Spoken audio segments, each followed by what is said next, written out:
Assalamualaikum warahmatullahi wabarakatuh. Kali ini saya akan menjelaskan tentang prinsip pajak dan tarif pajak. Prinsip pungutan pajak. Menurut Adam Smith ada 4 prinsip pungutan pajak, yaitu yang pertama ada equality, kedua ada certainty, yang ketiga ada convenience, keempat ada efisiensi. Equality yaitu tekanan pajak di antara subjek pajak masing-masing, hendaknya seimbang dengan kemampuannya. Certainty yaitu pajak yang harus dibayar seorang harus jelas dan pasti tidak dapat ditawar-tawar. Convenience yaitu dalam pungutan pajak hendaknya perhatikan saat-saat yang tepat dalam pungutannya. Efisiensi yaitu pungutan pajak yang hendaknya dilaksanakan dengan sehemat-hematnya dan jangan terlalu membebankan bagi si wajib pajak atau objek pajak. Sistem pajak ada 2, yaitu Self-Assessment System dan Official Assessment System. Self-Assessment System yaitu suatu sistem perpajakan yang memberikan kepercayaan kepada wajib pajak sendiri untuk mendaftarkan, menghitung, menyetor, melaporkan, dan menetapkan. Contoh penerapan Self-Assessment System ada di PPh pasal 25. Official Assessment System yaitu suatu sistem pajak di mana inisiatif untuk memenuhi kewajiban perpajakan berada di pihak fiskus. Dalam sistem ini, fiskus yang mencari wajib pajak juga memberikan NPWP sampai dengan menetapkan jumlah pajaknya.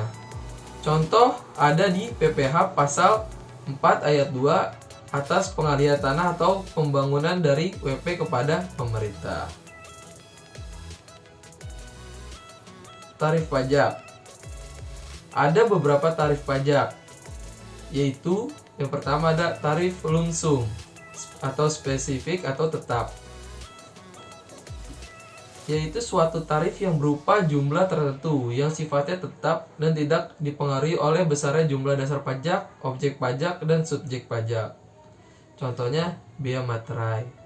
2. Tarif proporsional, yaitu merupakan sebuah persentase tunggal yang dikenakan terhadap semua objek pajak berapapun nilainya. Contohnya tarif PPN 10%.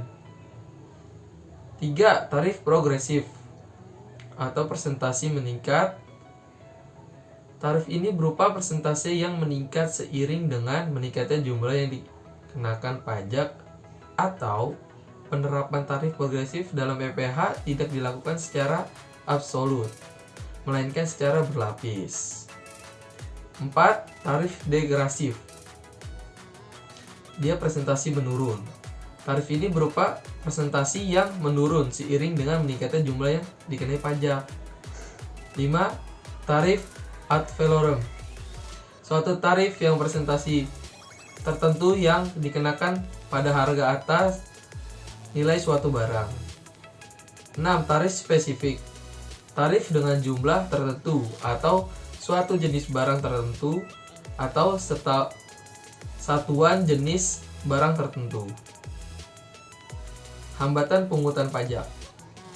Ada 3. Yang pertama, struktur ekonomi, yaitu perlawanan yang timbul dari lemahnya sistem kontrol yang dilakukan oleh fiskus ataupun karena objek dari pajak itu sendiri yang dikenakan terhadap permata.